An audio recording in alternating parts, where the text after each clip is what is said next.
अस्सलाम वालेकुम दोस्तों, उम्मीद करते हैं आप सब खैरियत से होंगे और अपनी लाइफ बहुत अच्छी तरीके से एंजॉय कर रहे होंगे। तो आज तनवीर अफरोज भाई मेरे साथ मौजूद हैं। अस्सलाम वालेकुम तनवीर भाई। वालेकुम अस्सलाम, कैसे हैं वकास भाई? ठीक है।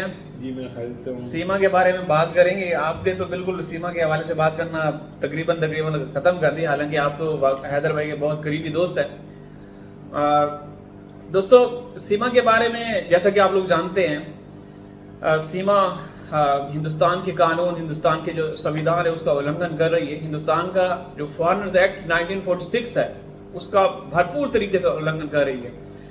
जिस तरीके से वो जा रही है जहां उसका मन करता है, तो फिर जो शिक या जो आर्टिकल है फॉरेनर्स 1946 का वकास पे, उसको फिर निकाल देना चाहिए।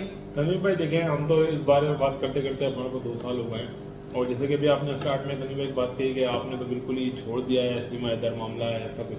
तनवीर भाई देखिए, छोड़ा नहीं है। गुलाम हैदर भाई के साथ हमदर्दी शुरू से थी और अभी भी है और इंशाल्लाह रहेगी।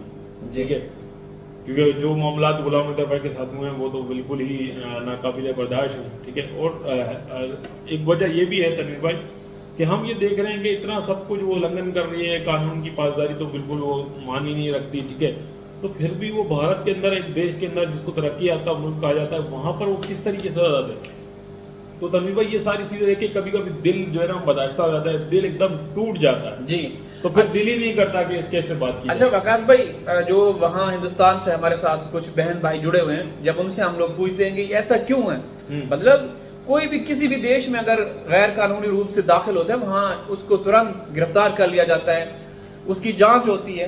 तो वो कहते हैं कि भाई चूंकि सीमा जब हिंदुस्तान में दाखिल हुई तो इसने सनातन धर्म का चोला पहन लिया, फिर इसने मोदी और योगी के हक में नारे लगाए, पोस्टर उठाए, तो इसलिए भारत सरकार सीमा का समर्थन कर रही है। तो क्या ये सही है, ये जो वहाँ के लोग कहते हैं? तनवीर भाई ये सही कैसे हो सकता है कि उसने मतलब फिर तो वो कानून जो वो है वो तो बिल्कुल साइड में हो गया। अगर धर्म भारत के अंदर अगर धर्म आगे है इसका मतलब कानून नहीं है। कि अगर उसने धर्म अख्तियार कर लिया है तो उसके लिए सारा कानून खत्म हो गया। ये तो मेरे ख्याल से दुनिया के किसी मुल्क में भी नहीं है। तो इसी तरीके से अगर तनवीर भाई अगर भारत के अंदर सनातन मजहब मतलब ज्यादा है, मतलब मेजोरिटी के अंदर है, तो पाकिस्तान के अंदर भी मुस्लिम लोग ज्यादा हैं। मगर इसका मतलब तो हरगिज ये नहीं है कि कोई नॉन मुस्लिम आएगा या जो भी हिंदू मजहब से ताल्लुक रखने वाला हमारे पाकिस्तान में आएगा और वो आकर अगर ये कह देगा कि मैंने तो भाई इस्लाम कबूल कर लिया, इसका मतलब ये नहीं है कि उसको हम शरण दे देंगे या उसकी सजा कम हो जाएगी। तो तनवीर भाई आप उसके साथ साथ ये भी तो देखें, जो बादल बाबू है, तो बादल बाबू ने भी तो कहा कि मैंने इस्लाम कबूल कर लिया है और मैं कभी भी मैं हिंदुस्तान नहीं जाऊंगा।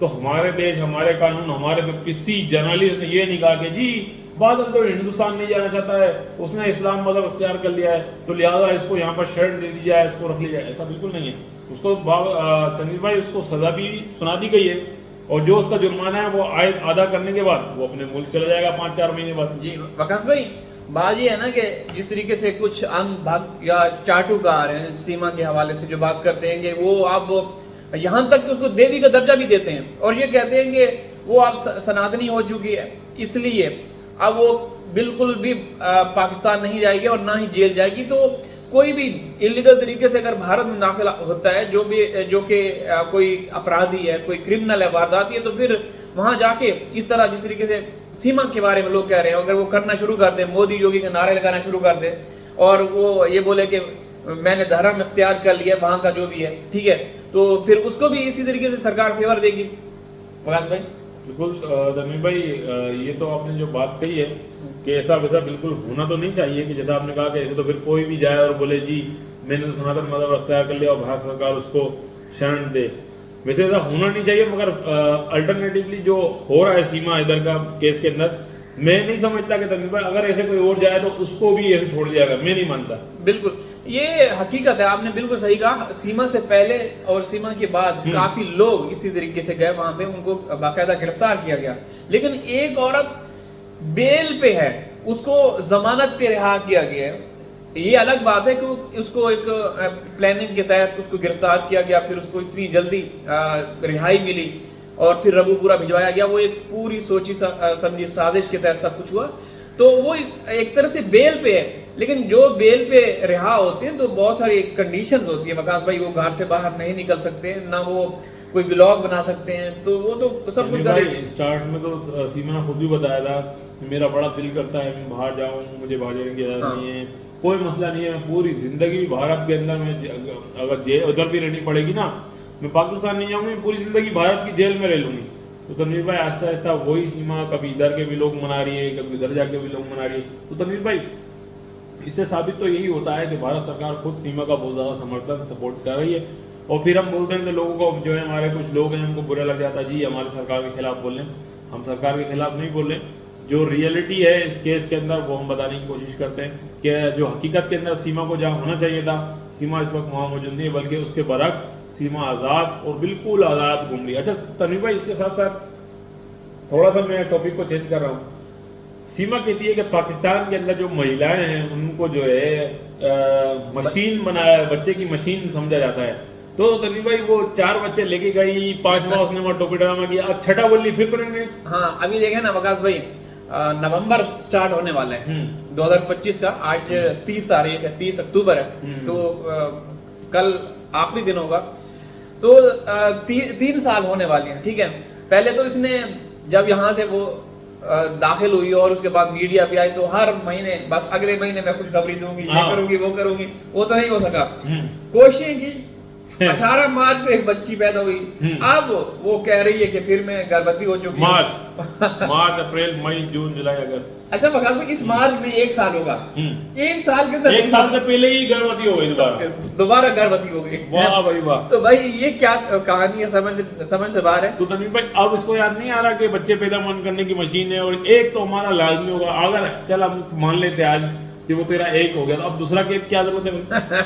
हाँ दूसरे की क्या, वो तो मोहब्बत की निशानी देनी थी ना, दे दी। अब क्या है? अब पता नहीं वो मोहब्बत की निशानी दी किसने, ये तो समझ से बाहर है, क्योंकि जो हैदर भाई है वो तो कहते हैं कि वो कभी माँ नहीं बनने की उसके अंदर कोई क्षमता नहीं है, बहरहाल बन गई, अब वो फिर से मोटी हो गई है। और कहते हैं कि लोग कमेंट्स करते हैं कि भाई सीमा भाभी विकास की चाबी, भाई अब तुम मोटी हो गई। तो सीमा गुस्सा कर रही थी, कह रही थी कि क्यों लोग उनको ये नजर नहीं आता कि जरूरी तो नहीं है, अच्छा जरूरी तो नहीं है कि मोटापा जो है वो खाने पीने से हो, कोई और कारण भी हो सकता है। तो कारण जो है वो गर्भवती होना है।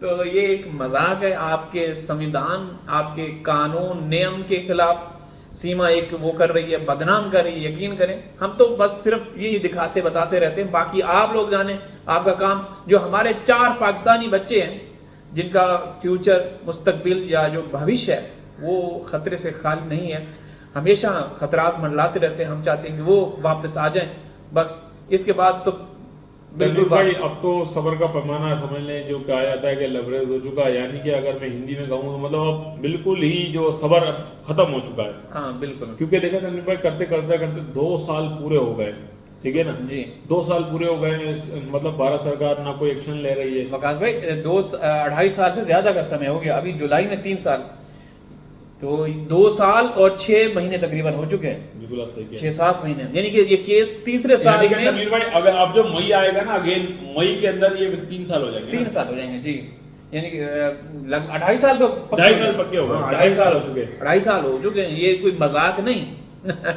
ये आपने अगर हमारा कुछ देखना है ना तो हमारी एजेंसियों को देखें, हमारे जो कानून है, हमारा संविधान है, हमारी पुलिस प्रशासन, जो हमारे इदारे हैं उनको देखें। मिसाल बादल बाबू की आप लोगों के सामने है, ठीक है। सजा भी सुना दी गई, हाँ। 1 साल की सजा दी गई है, कितना कम जुर्माना आयद किया, अगर अपने मुल्क उसको पहुंचा दिया जाएगा, डिपोर्ट कर दिया जाएगा, ये होता है इंसान। तो तनवीर भाई वीडियो काफी लंबी हो गई है, हम उम्मीद करते हैं कि अल्लाह करे इस मामला का कोई हल हो जी, और फिर इंशाल्लाह किसी नेक्स्ट वीडियो में हाजिर होंगे। तब तक के लिए दीजिए अल्लाह हाफिज। अल्लाह हाफिज। चलें 31 2 शिकार हो